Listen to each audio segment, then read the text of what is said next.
ಮಂಗಳವಾರ ಬೆಳಗ್ಗೆ ಕರ್ನಾಟಕ ರಾಜ್ಯ ಅರಣ್ಯ ಅಭಿವೃದ್ಧಿ ನಿಗಮದ ಅಡಿಯಲ್ಲಿ ಬರುವ ಕಣಿಯಾರು ರಬ್ಬರ್ ತೋಟದಲ್ಲಿ ಚೆಲ್ಲಮ್ಮ ಎನ್ನುವ 65 ವರ್ಷ ಪ್ರಾಯದ ವೃದ್ಧೆ ರಬ್ಬರ್ ಮರಗಳಿಂದ ರಬ್ಬರ್ ಹಾಲು ಸಂಗ್ರಹಿಸುತ್ತಿದ್ದ ಸಂದರ್ಭದಲ್ಲಿ ಕಾಡಾನೆ ದಾಳಿ ನಡೆಸಿದೆ. ಪುತ್ತೂರು ತಾಲೂಕಿನಲ್ಲಿ ಇದೇ ಮೊದಲ ಬಾರಿಗೆ ಕಾಡಾನೆಗೆ ಸಿಲುಕಿ ಸಾವು ಸಂಭವಿಸಿದ್ದು, ಈ ಬೆಳವಣಿಗೆ ಅರಣ್ಯದಂಚಿನಲ್ಲಿ ಕೆಲಸ ನಿರ್ವಹಿಸುವ ಜನರನ್ನು ಪ್ರಾಣ ಭಯದಲ್ಲಿ ಬದುಕುವಂತೆ ಮಾಡಿದೆ.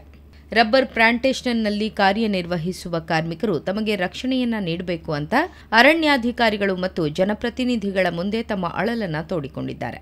ರಬ್ಬರ್ ಮರದ ಬಳಿ ನಿಂತು ರಬ್ಬರ್ ಹಾಲು ತೆಗೆಯುತ್ತಿದ್ದ ವೃದ್ಧೆಯ ಮುಂದೆ ಬಂದು ನಿಂತ ಕಾಡಾನೆ ಆಕೆಯ ಮೇಲೆ ದಾಳಿ ಮಾಡಿದೆ. ಚೆಲ್ಲಮ್ಮ ಬೆನ್ನಿನ ಭಾಗಕ್ಕೆ ಆನೆ ತುಳಿದಿರುವ ಕಾರಣಕ್ಕೆ ಆಕೆ ಸ್ಥಳದಲ್ಲೇ ಸಾವನ್ನಪ್ಪಿದ್ದಾರೆ. ಚೆಲ್ಲಮ್ಮ ರಬ್ಬರ್ ಟ್ಯಾಪಿಂಗ್ ಕೆಲಸಗಾರರೊಬ್ಬರ ಬದಲಿಗೆ ರಬ್ಬರ್ ಹಾಲು ತೆಗೆಯಲು ಬಂದಿದ್ದು, ಆನೆ ಆಕೆಯ ಮೇಲೆ ದಾಳಿ ನಡೆಸಿ ಕೊಂದು ಹಾಕಿದೆ. ಆನೆ ದಾಳಿಯಿಂದ ಭಯಭೀತಗೊಂಡ ಕಾರ್ಮಿಕರು ತಮ್ಮ ಕೆಲಸವನ್ನು ಸ್ಥಗಿತಗೊಳಿಸಿ ಪ್ಲಾಂಟೇಷನ್ ಬಿಟ್ಟು ಓಡಿದ್ದಾರೆ. ವೃದ್ಧೆಯಾಗಿರುವ ಕಾರಣಕ್ಕೆ ಸೆಲ್ಲಮ್ಮರಿಗೆ ಆನೆ ದಾಳಿಯಿಂದ ತಪ್ಪಿಸಲಾಗದೆ ಸಾವನ್ನಪ್ಪಿದ್ದಾರೆ. ಸಾವಿಗೀಡಾದ ಮಹಿಳೆ ಕುಟುಂಬಕ್ಕೆ ಪರಿಹಾರ ಮತ್ತು ಆಕೆಯ ಮಗನಿಗೆ ಉದ್ಯೋಗ ನೀಡಬೇಕು ಎಂದು ಆಗ್ರಹಿಸಿ ಟ್ಯಾಪಿಂಗ್ ಕಾರ್ಮಿಕರು ಶವವನ್ನು ಘಟನೆ ನಡೆದ ಸ್ಥಳದಲ್ಲೇ ಇಟ್ಟು ಅಧಿಕಾರಿಗಳ ಮತ್ತು ಜನಪ್ರತಿನಿಧಿಗಳ ಉತ್ತರಕ್ಕಾಗಿ ಕಾದಿದ್ದಾರೆ. ಪುತ್ತೂರು ಶಾಸಕರು ಬಂದ ಬಳಿಕ ಶವದ ಅಂತಿಮ ವಿಧಿವಿಧಾನಗಳಿಗೆ ವ್ಯವಸ್ಥೆ ಮಾಡಲಾಗಿದೆ. ಕಳೆದ 1 ವರ್ಷದಿಂದ ಆನೆಗಳ ಹಿಂಡು ಈ ಭಾಗದಲ್ಲಿ ಓಡಾಡುತ್ತಿರುವ ಬಗ್ಗೆ ಸ್ಥಳೀಯರು ಅರಣ್ಯಾಧಿಕಾರಿಗಳ ಗಮನಕ್ಕೆ ತಂದಿದ್ರು.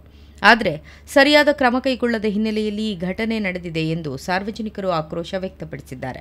ಮೃತ ಕುಟುಂಬಕ್ಕೆ ಪರಿಹಾರ, ಸೆಲ್ಲಮ್ಮ ಕುಟುಂಬದ ಒಬ್ಬ ಸದಸ್ಯನಿಗೆ ಕೆಲಸ ನೀಡಬೇಕು ಎಂದು ಸರ್ಕಾರವನ್ನು ಒತ್ತಾಯಿಸಲಾಗಿದೆ.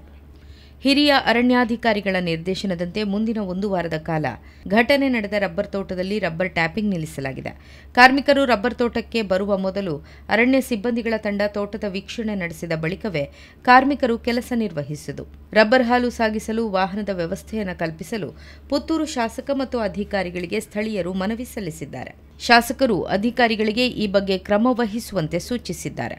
ಅರಣ್ಯದಂಚಿನಲ್ಲಿರುವ ಪೆರ್ಲಂಪಾಡಿ ಪ್ರದೇಶದಲ್ಲಿ ಜನವಸತಿ ಪ್ರದೇಶಗಳು ಹೆಚ್ಚಾಗಿದ್ದು, ಆನೆಯ ದಾಳಿ ಘಟನೆ ನಡೆದ ಬಳಿಕ ಈ ಭಾಗದಲ್ಲಿ ಭಯದ ವಾತಾವರಣ ನಿರ್ಮಾಣವಾಗಿದೆ.